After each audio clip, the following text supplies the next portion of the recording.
And today we are making ciabatta, and straight off the bat I'm going to tell you my kitchen temp is 24 degrees Celsius. Now this recipe begins with a Poolish or a pre-fermentation, and in this bowl I've got 150 grams of room temperature water. I'm going to add 3 grams of dried yeast and then 150 grams of bread flour. This is a strong flour, it's 12% protein content. You can use anything that's 12% or above. I'm then going to mix all of the ingredients together well, cover the bowl, and this is going to sit out at room temperature for the next 24 hours. Now for this recipe, I'm only going to give the measurements in grams because I think it is a lot more accurate than giving the measurements in volume. Now, if you want to convert, feel free, but just understand you may not get the same results.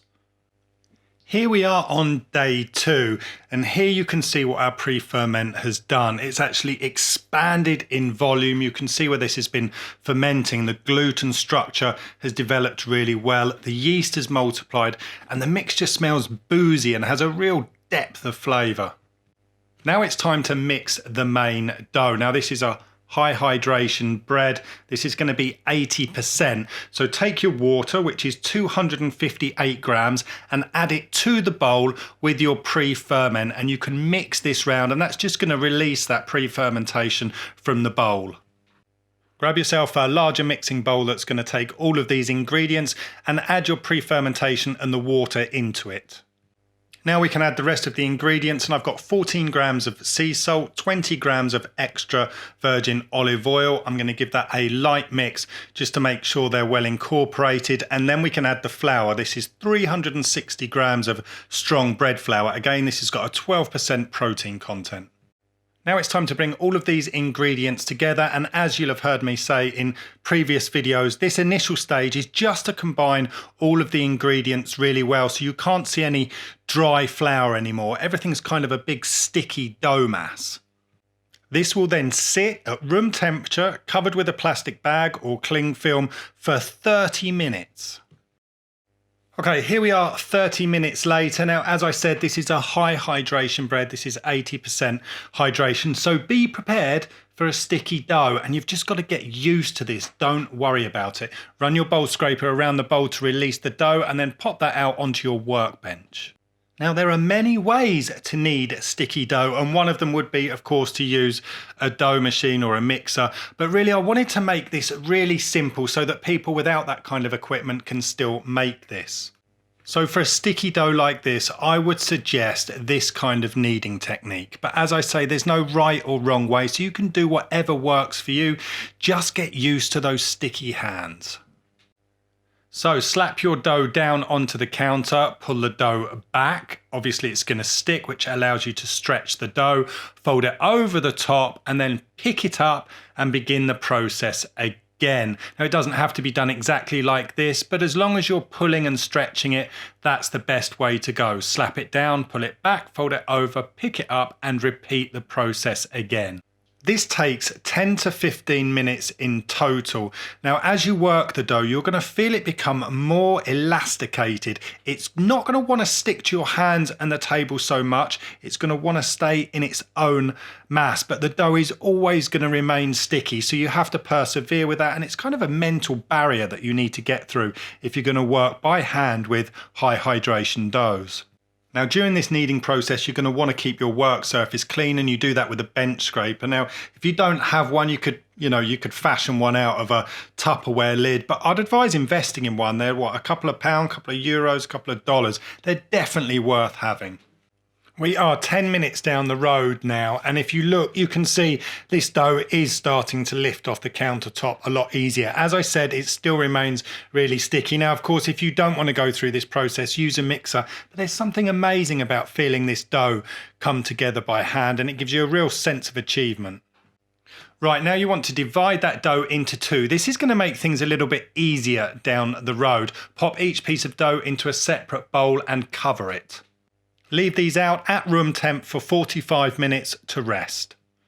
Here we are 45 minutes later, and we're going to begin the first of 4 sessions of stretching and folding. Now this one I'm going to do in the bowl. Get yourself a container of water so you can keep your hand wet. This will stop the dough sticking to it. And just work around the bowl, pushing your hand down the side, picking up the edge of the dough, stretching it out and folding it over the top. Work around the bowl a couple of times, cover it again with a plastic bag and leave it out at room temperature again for 45 minutes. We're back again after 45 minutes. Now you could continue to do the stretch and folds in the bowl. Personally, I like to tip this out onto the work surface. It will also give you a chance to see what's going on a bit better. Now if you do tip it out on the work surface, you just want to lightly sprinkle some water on that or just spray with a water bottle and also wet your hands. This time lightly oil your bowl before popping the dough back in it, or cover it again and leave it for another 45 minutes and then just repeat this with the other piece of dough. Okay, session number 3, obviously remember to repeat with both pieces of dough. A quick mist on the work surface and turn it out, and here you can see the dough has started to take some structure. Lightly spray your hands again, and then we're just going to pick the dough up on the edge, fold it over itself, repeat the opposite side, and then north and south. And then we can flip the dough over and just bring it into a rough ball. And you can see this is just starting to get a lot more structure, but it is still sticky. That is something you're really going to have to get used to with this dough. But as I say, it's great fun to work with. Right, 45 minutes later, the last set of stretch and folds before shaping, and you want to repeat this with both pieces of dough. Again, we want to pick the dough up, fold it over itself, repeat the other side, and then bring the other two sides in as well, and you can see it's just a lot more manageable. You want to get used to having a light touch with this dough. You kind of touch it and then quickly release your fingers from it. Shape it into a ball with your dough scraper, pop it back in the oiled bowl, cover it, we'll leave it for another 45 minutes and obviously repeat with the other piece of dough. 45 minutes has passed and now it's time to shape, rest and bake. Liberally flour your work surface this time, no more water, make sure you've got enough flour down. Remember, this is still a sticky dough. Let the dough drop out of the bowl on its own. That was why it's important to make sure that bowl's well oiled. And then I like to take the flour and I like to scrape it underneath and make sure that all of the sides of that dough are well released. So the final shape now, I'm going to take one side of it and pull it right over the other and then repeat with the other side. Pull it out and fold it over. Now with the two ends, they're not going to be pulled into the center. I'm just going to gently tuck them over to give the ciabatta a nice rounded end. Using our bench scraper, we want to make sure there's enough flour pushed underneath this ciabatta and it's not stuck to the work surface. This won't proof on a cloth, it's going to proof right here, covered with a plastic container for the next 45 minutes. Right, the ciabatta has been proofing for the last 45 minutes. Take a piece of non-stick parchment paper and place it next to the ciabatta and liberally flour it. Then liberally flour the top of the bread dough as well. Gently but confidently pick up the piece of dough and place it onto the parchment paper, gently stretching it out. Now my oven has been preheated to 250 degrees Celsius at 480 degrees Fahrenheit. Now I'd normally use a baking peel to transfer this to the oven. If you don't have one, you can use a flat baking tray like this. You're going to slide it onto an upturned oven tray like this, and you're going to slide the parchment paper into the oven with the dough. Then you're going to reduce the heat to 220 degrees Celsius, that's 430 degrees Fahrenheit, and then we're gently going to mist the inside of the oven with water. So this bread took 25 minutes to bake until we got this lovely colour on the outside. And then I just repeated that final process with a second piece of dough, final shaping, covering, proofing, and then baking. Now the reason why I split this into two was because it's easier to work with, it's more manageable. Now, of course, you don't have to split this into two. You could go through the whole process with one piece of dough if you wanted to, and then bake one giant loaf at the end, or split it into two individual rolls at the end, whatever suits you. Okay, so let's give the ciabatta a try.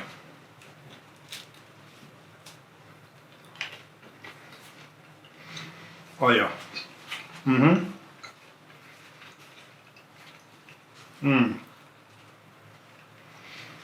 So the crust has got a really nice kind of crackly exterior. It's not too thick, it's not like a sourdough which makes it perfect. for things like sandwiches. It's not too chewy. The inside crumb is really well developed. That pre-ferment we did, the Poolish, has given it a great depth of flavour and a lovely glossy, shiny texture on the inside. And because we only used 3 grams of yeast, we're not hit with that huge yeasty flavour, but we've got a really mature dough. Very nice little recipe. Now this is a great little bread for gaining experience with higher hydrations, and you're going to make a few mistakes along the way, but you know what, that's okay. And this is a really forgiving bread, so definitely one to try, no excuses. And of course, when you go back then to baking a 65–70% hydration bread, it's going to seem really quite basic. Now, if you want to see any of the recipes that I test leading up to these videos, then you can check out my Instagram stories. But right now, I would like to say a huge thank you to you for watching. I'll see you again very soon. Stay tuned.